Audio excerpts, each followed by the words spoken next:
Assalamualaikum warahmatullahi wabarakatuh. Perkenalkan, nama saya Sukman Al-Besari dari Program Studi Teknologi Pangan Universitas Muhammadiyah Palembang.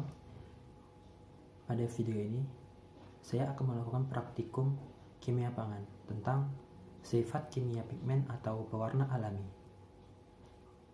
Pada praktikum ini, saya menggunakan 3 sampel, yaitu sampel ekstrak dari ubi ungu, sampel ekstrak dari pandan, dan sampel ekstrak dari kunyit. Berikut penampakan dari ketiga macam sampel ekstrak tersebut. Inilah penampakan dari ketiga sampel ekstrak tersebut. Yang pertama, sampel ekstrak ubi ungu. Yang kedua, sampel ekstrak dari pandan. Dan yang ketiga, sampel dari ekstrak kunyit. Selain dari ketiga macam sampel tersebut, saya menggunakan 4 macam perlakuan. Yang pertama, perlakuan ekstrak dari jeruk nipis. Yang kedua, larutan kapur sirih. Yang ketiga, larutan soda. Dan yang terakhir, larutan deterjen. Berikut penampakan dari larutan tersebut. Berikut penampakan dari macam-macam perlakuan yang akan digunakan pada praktikum kali ini. Yang pertama, ekstrak jeruk nipis. Yang kedua, larutan kapur sirih. Yang ketiga, larutan air soda. Larutan soda kue. Dan yang keempat, larutan deterjen. Larutan kapur sirih, saya menggunakan 1 sendok teh kapur sirih dan dicukupkan air sebanyak 100 ml. Untuk larutan soda kue, saya menggunakan 1 sendok makan soda kue dan dicukupkan air sebanyak 100 ml. Untuk larutan deterjen, saya menggunakan 1 sendok makan dan dicukupkan air sebanyak 200 ml. Untuk larutan jeruk nipis, saya menggunakan ekstrak langsung dari jeruk nipis, tidak ada penambahan air dan sebagainya. Sebelum saya melakukan penelitian, saya mencoba mengecek kadar pH dari 4 macam perlakuan. Pada perlakuan pertama, jeruk nipis memiliki pH 4. Pada air kapur sirih memiliki pH 12, air soda memiliki pH 8, dan deterjen memiliki pH 8. Setelah melakukan pengecekan kadar pH di masing-masing perlakuan, saya akan langsung melakukan penelitian. Pada penelitian pertama, saya menggunakan sampel ubi ungu yang akan diberikan 4 macam perlakuan. Berikut penampakan ekstrak ubi ungu yang telah saya masukkan ke dalam 4 wadah, yaitu botol bekas. Masing-masing di dalamnya terdapat sebanyak 3 sendok makan. Sebelumnya saya mohon maaf menggunakan botol bekas dikarenakan keterbatasannya wadah yang digunakan. Saya akan menuangkan 3 sendok teh ekstrak jeruk nipis kepada wadah sampel ubi ungu yang pertama. Yang kedua, saya akan memasukkan kurang lebih 3 sendok teh larutan kapur sirih ke dalam wadah sampel yang kedua. Ketiga, saya akan menuangkan kurang lebih 3 sendok teh larutan soda kue ke dalam sampel ketiga. Dan terakhir, saya akan menambahkan kurang lebih 3 sendok teh larutan deterjen ke dalam sampel ubi ungu yang keempat. Setelah diberikan larutan perlakuan, terlihat warna sampel ubi ungu berubah dan tidak sama. Yang pertama, pada larutan ekstrak jeruk nipis, sampel ekstrak ubi ungu berubah warna menjadi merah. Yang kedua, larutan kapur sirih, sampel berubah warna menjadi warna hijau lumut. Yang ketiga, larutan soda kue, sampel berubah warna menjadi biru sedikit kehijauan. Dan yang terakhir larutan perlakuan deterjen. Sampel ekstrak ubi ungu berubah warna menjadi berwarna hijau sedikit kebiru-biruan. Yang kedua menggunakan sampel ekstrak daun pandan. Di sini saya akan menuangkan kurang lebih 3 sendok makan ekstrak daun pandan ke dalam 4 wadah botol plastik bekas. Berikut penampakan ekstrak daun pandan yang telah dimasukkan ke dalam wadah, macam wadah. Pertama, saya akan memasukkan kurang lebih 3 sendok teh dan ekstrak jeruk nipis.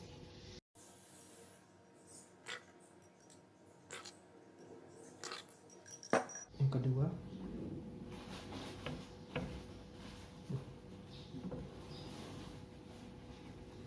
larutan jeruk nipis, larutan kapur sirih.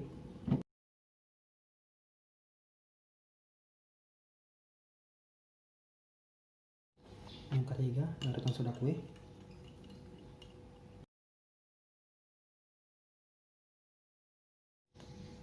Dan yang terakhir, larutan deterjen.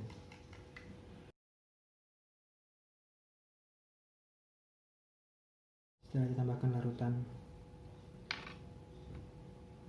perlakuan, maka sampel akan diaduk secara homogen.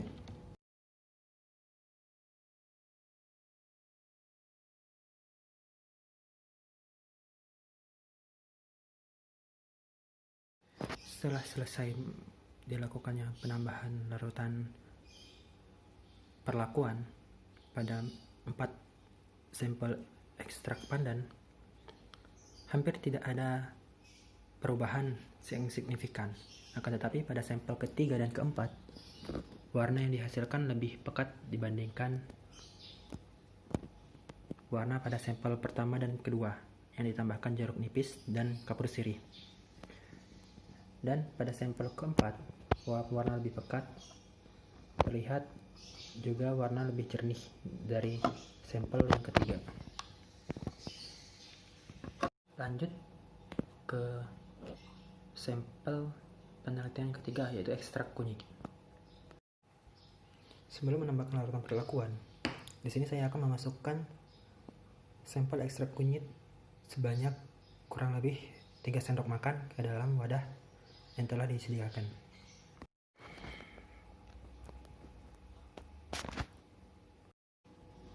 Setelah dimasukkan ke dalam 4 wadah, lalu saya akan lanjut memasukkan larutan perlakuan sebanyak 3 sendok teh masing-masing di dalam wadah yang berbeda. Yang pertama, sampel larutan perlakuan ekstrak jeruk nipis.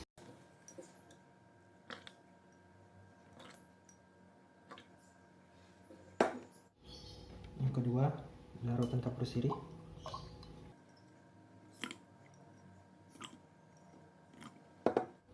Yang ketiga, larutan soda kue.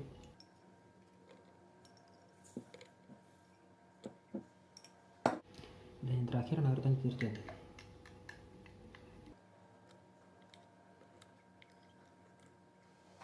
Lalu, setelah diberikan perlakuan, sampel di keempat wadah diaduk secara homogen.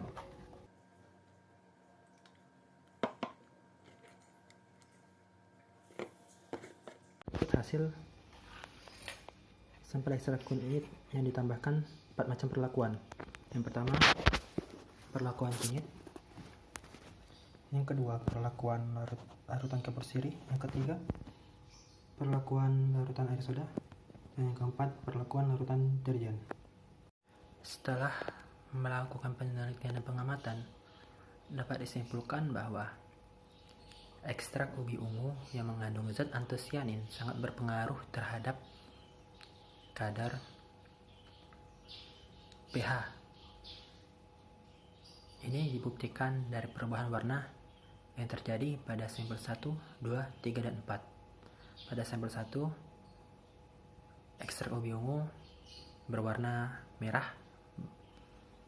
Pada sampel 2, 3, 4 hampir sama perubahan warnanya, yaitu mendekati biru kehijauan. Ini dikarenakan zat antosianin jika diberikan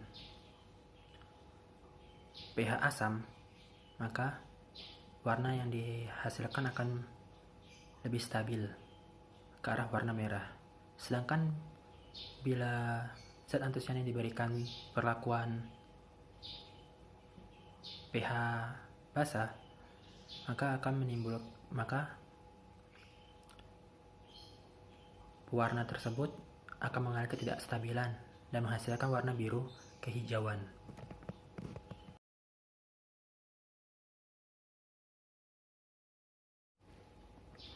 Lanjut ke pembahasan sampel kedua, yaitu ekstrak pandan.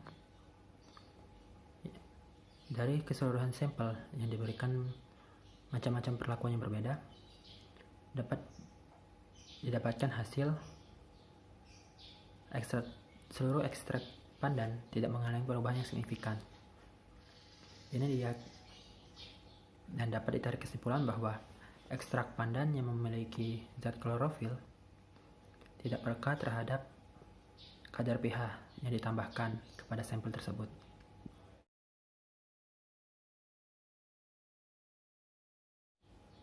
Oke, lanjut ke sampel 3, yaitu ekstrak kunyit. Dari keempat macam sampel kunyit yang diberikan macam-macam perlakuan yang berbeda, didapatkan hasil yang berbeda, yaitu pada sampel pertama warna kunyit lebih cerah, dan sampel 2, 3, 4 warna kunyit berubah warna menjadi warna merah kecoklatan. Ini dapat ditarik kesimpulan bahwa ekstrak kunyit yang mengandung kurkumin peka terhadap pH. Jika pH rendah atau cenderung asam, ekstrak kunyit akan berubah warna menjadi lebih cerah, sedangkan jika ditambahkan pH tinggi atau cenderung basah, warna ekstrak kunyit berubah menjadi warna merah kecoklatan.